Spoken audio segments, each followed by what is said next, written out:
Hello, my name is Melissa Callison from catamaranssite.com. Here today we have Eric D. Domenico from the Gemini Owners Association and owner of a Gemini 105 MC. Yeah, Eric, Gemini Owners Group. It's Owners just a Group. Yeah, there Okay. used to be an association, I think, a long time ago before my time with the Gemini, and I don't know what happened to it. They published some magazines, and they're available online. They're PDFs, and they tend to have a bunch of information, but I don't think the group exists anymore. I think it just disappeared. Yeah, I don't know. Oh no. Oh no. Well, that's too bad. I'm glad that you're trying to hold on to what's left of it or whatnot. Um, what can you tell us about yourself and the boat? Starting with the boat's name, Kid Cat. Kit Kat. Kid Cat, yeah, because I got a bunch of kids, and my daughter liked the name, so that's how it became Kid Cat. It was, when I bought it, it was called Binary, which I thought was a wonderful name. My wife hated it, so we renamed it. I would have kept the name. I thought it was fantastic, but I thought Binary was fantastic, and plus it had nice decals on the side with the name and everything. But yeah, my wife didn't like it, and so anyway, the kids chose the name. Yeah. Very nice. So I've had it for 2 years. If you want to know, like, about me, I'm completely new. So I had never had a sailboat before. I never had a boat before, and I bought it a couple of years ago. And I took some classes, RYA classes, because they were pretty thorough, I think. And that's it. That's my story. That's what I was saying earlier, that I don't have a lot of experience because I haven't been able to compare to other boats. I know that I have friends that come on my boat that have sailing experience that tell me things, and oh, this is so different from another boat, and this is how it is on here, and it's perfect. So Yeah. So tell us, why did you choose a catamaran and the Gemini 105 MC? So Especially with boats. well, I was looking at a bunch of boats. Essentially, I had always had the idea that I wanted to do this, and I had been looking more and more. And at one point, I even sent an email to the moorings, I think, to figure out how it worked to buy like a boat through their charter thing. And then I saw this one for sale in Toronto, and I thought, oh, let's go take a look. And I saw it, I liked it, and that was it. So it was the first boat I saw. Oh, I'm wow. not a very good buyer. It's first boat, but it was nice. It was clean. Everything was nice on it. The lady that had it before me had just done the Great Loop with it, and so she had put in a bunch of new electronics on it, and everything was perfect on it, or it seemed perfect to me. And now that I know more, I can see that yes, it was fine. Everything was perfect on it. So I was, Right. it was like, yeah, it just happened, and it was good. I was So happy tell with us, it. what is the That's it. Great Loop? What did this boat do that was so great in the So loop?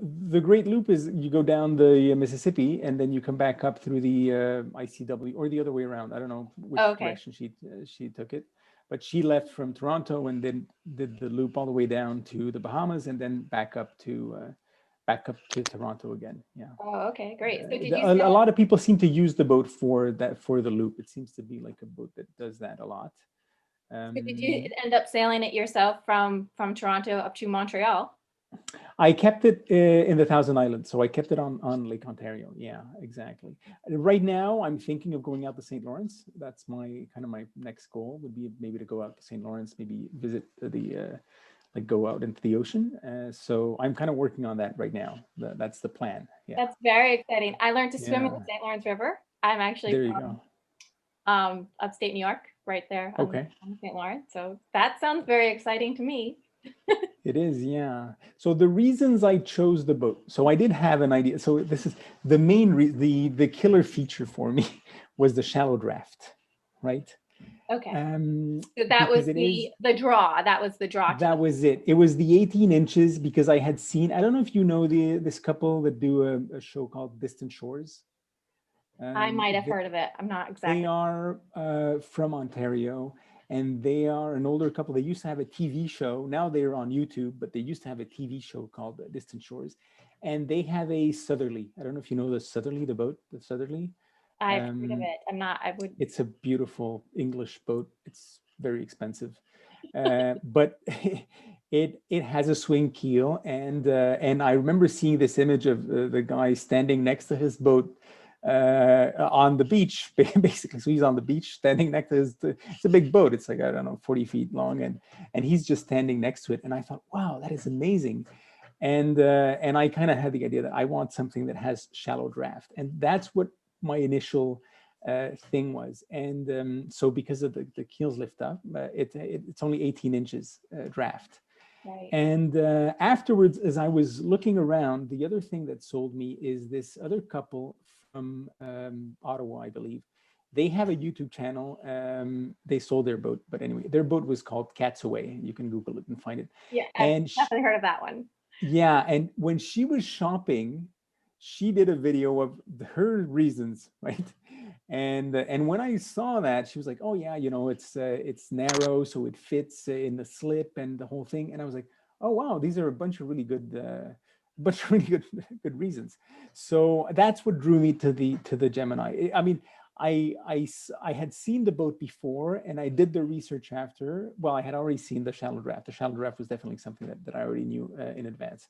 But then as I was doing the research, I saw her video, and I thought, oh, okay, these are a bunch of really good reasons.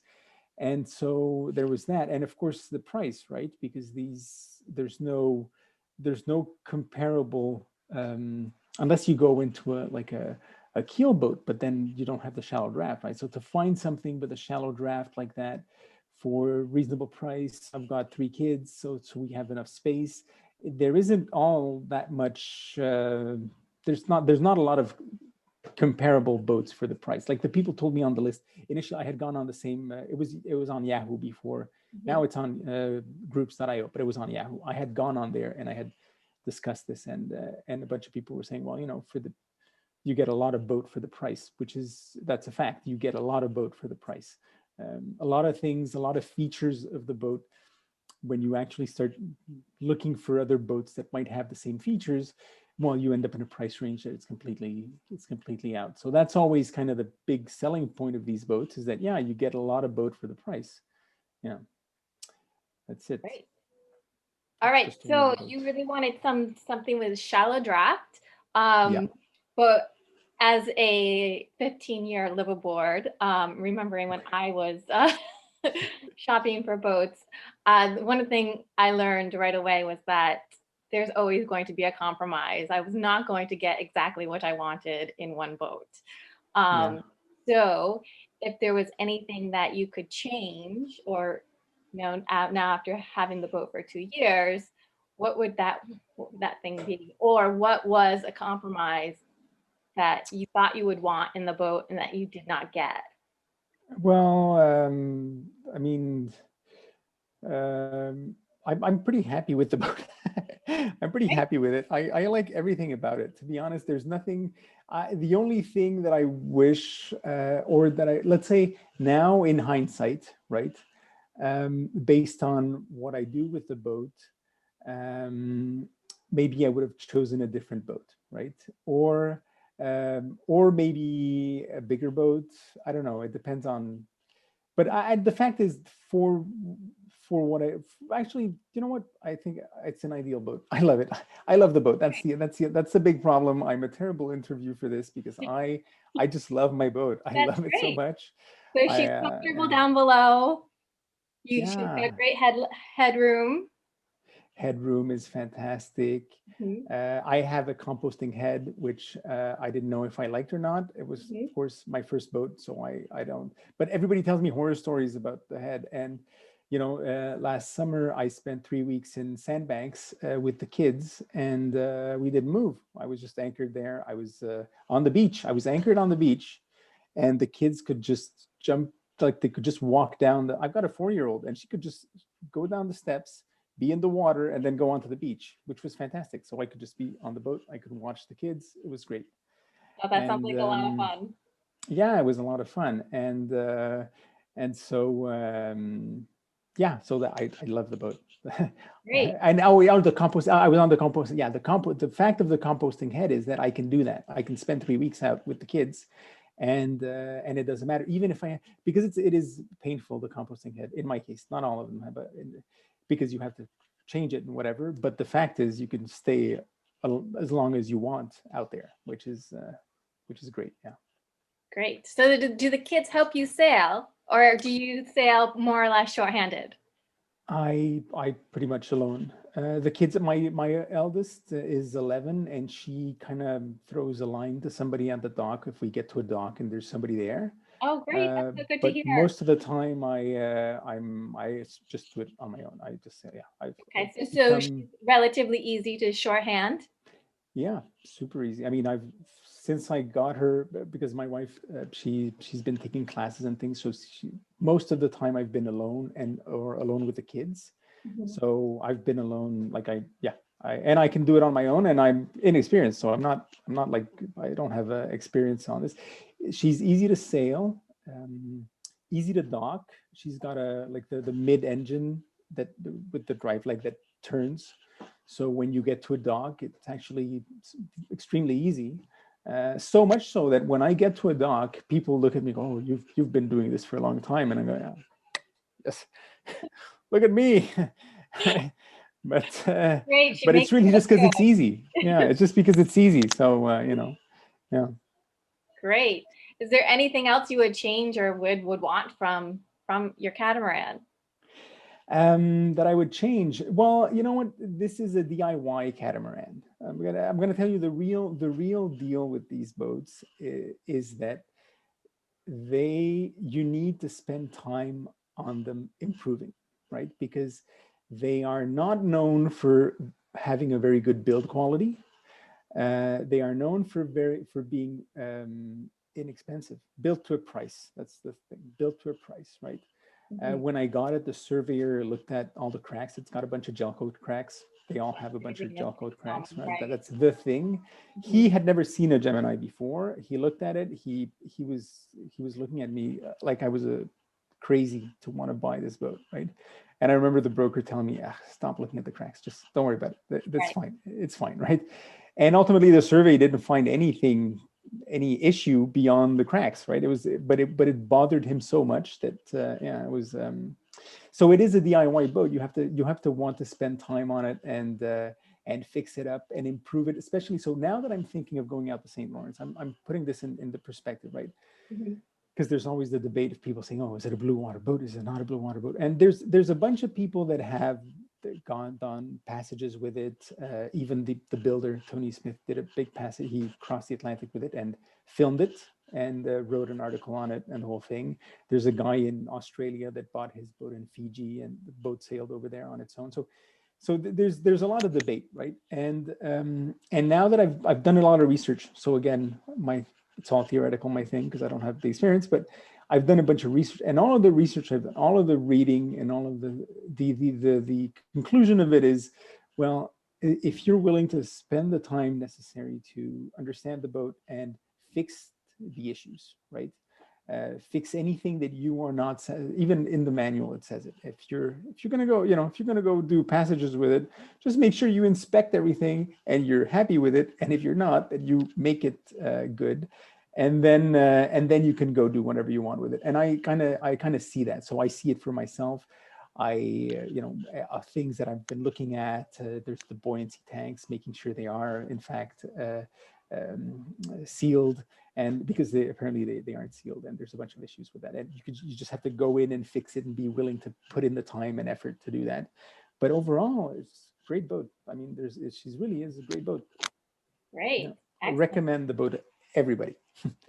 Yeah, To anyone who wants a catamaran. anyone who wants a catamaran.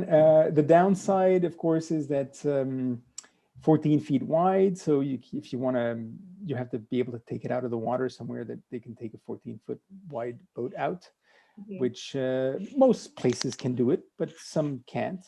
If you want to trailer it, well, you need to think about that. You can, because 14 feet wide is the limit, pretty much, to be able to trailer it.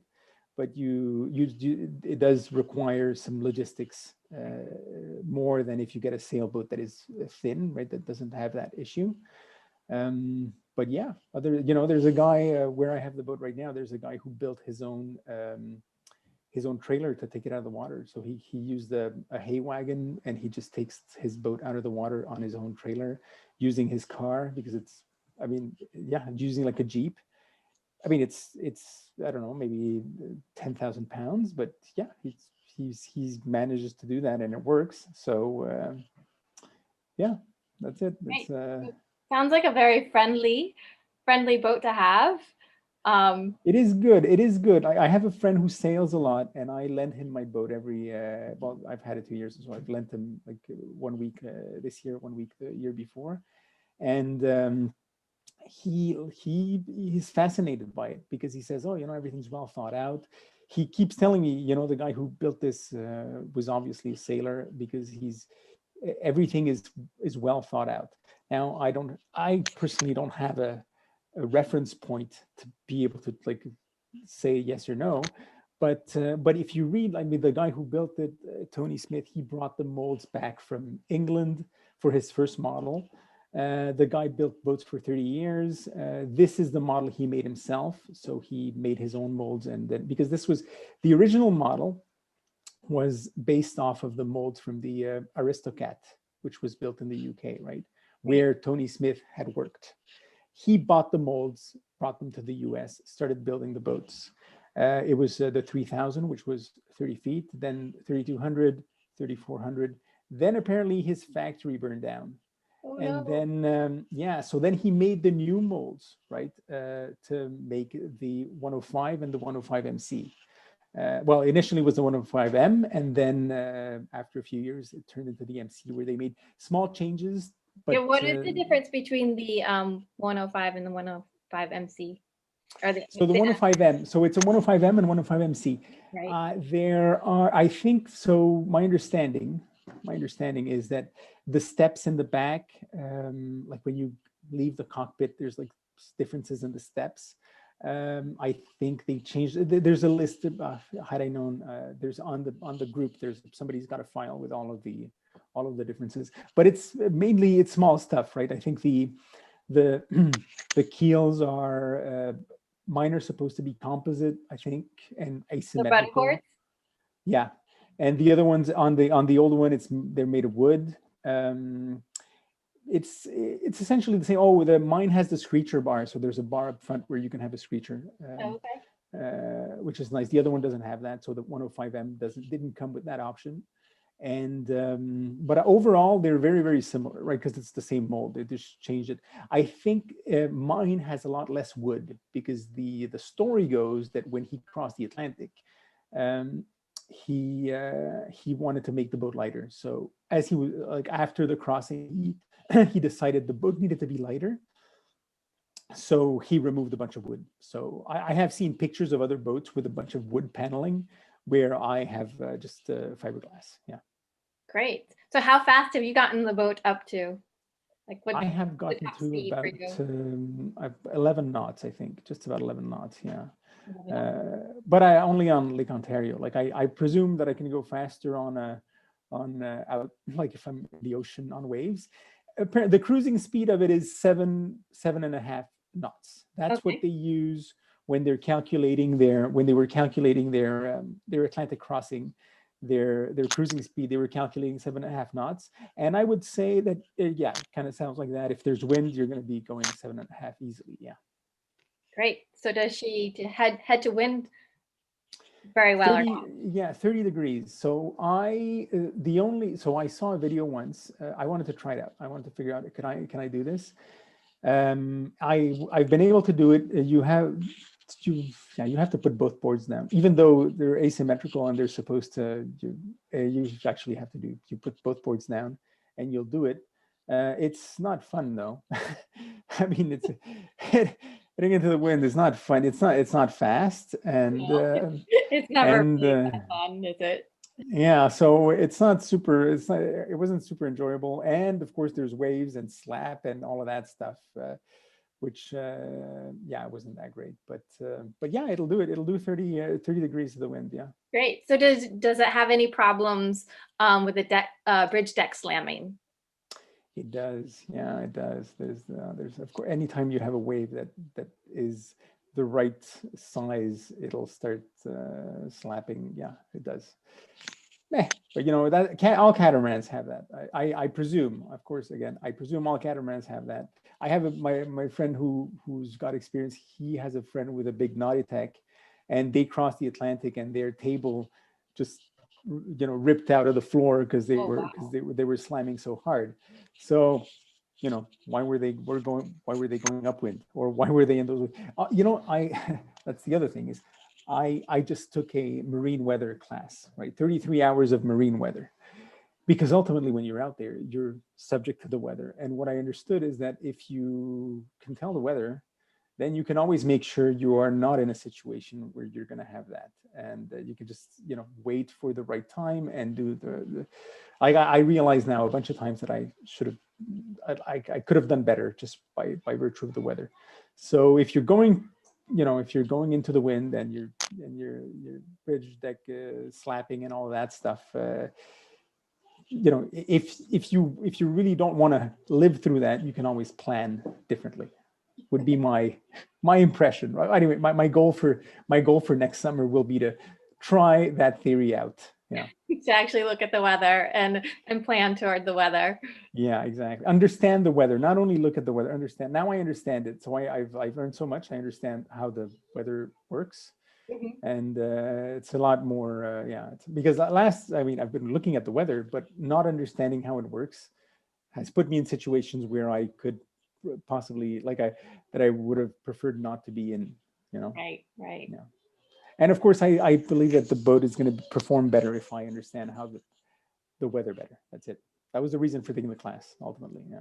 Well, it sounds like it was a good class for you then, and well worth it. It was a good class. Yeah. Excellent.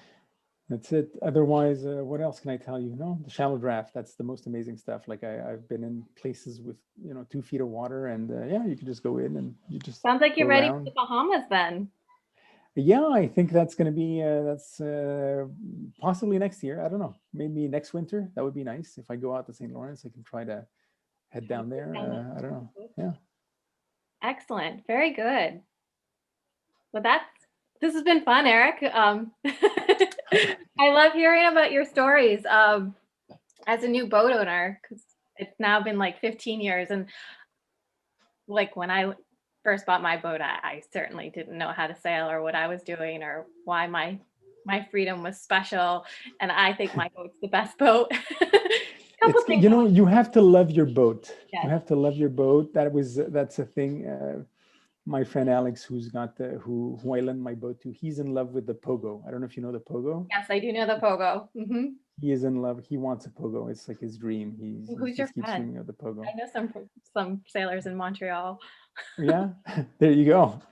So he dreams about it all the time. And I told him, I said, okay, let's cross the Atlantic on my boat next year, and then you cross back with your boat, because he if he buys it in France, right? France, right. Yeah. That's kind of the running.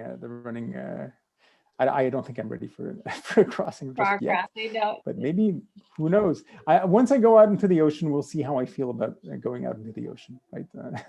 Right now, I'm all yeah, it's going to be great, but who knows? If you're prepared, I think you can do anything. Yeah, that's my impression. Stay along shore. Yeah. I don't know. I don't mind. Let's put it this way. It doesn't scare me right now. So maybe it'll scare me once I'm out there. But once you're out there, also, I believe strongly that you can get used to anything. So, plenty of people have done a bunch of crazy stuff. Yeah, anyway, we'll see. Well, great. I'm actually looking forward to hearing about your adventures when you get out to St. Lawrence. Yeah, I will. I'll probably be posting on the group. If you join the Gemini group, I'll probably be posting pictures and stuff on there for sure. I know there's a couple of people. I know there are a couple of people that have boats on the St. Lawrence, mm-hmm. Gemini. I know that one of them actually in November, I think, or September or something, they were sailing out to do to go down to the Bahamas, because we can't cross the border right now. Right. So they went out and sailed down there. I know there's a guy there's at least two in Nova Scotia that have Geminis like this. Yeah. And there's a guy right in Montreal that has one.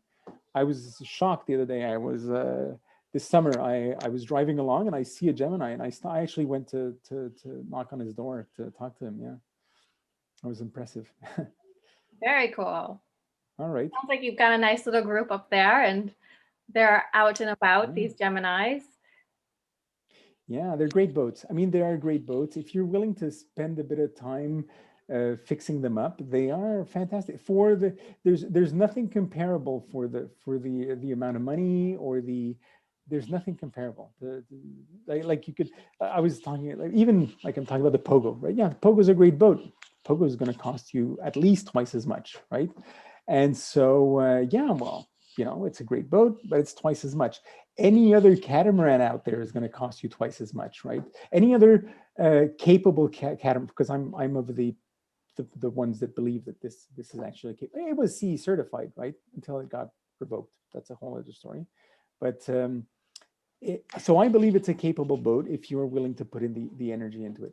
I don't think there's any other catamaran out there for the same price that has the same, maybe like an old Prout, but do you want to be in an old Prout because it's super slow and I don't know, it's an old Prout. I actually looked at one before I bought mine. I actually online, I was looking at one and I was looking at it and it doesn't look good. And you don't want to be on, you got to love the boat, right? And I couldn't love a Prout. It might be a fantastic boat. I just can't love it. Yeah. All right. Well, Okay. take care. Great talking to you. All Enjoy right. the Bye-bye. winter. Stay warm. Thank you. You too. Good luck with the business. Thank you. Thank you. All right. All right. Take care. Bye.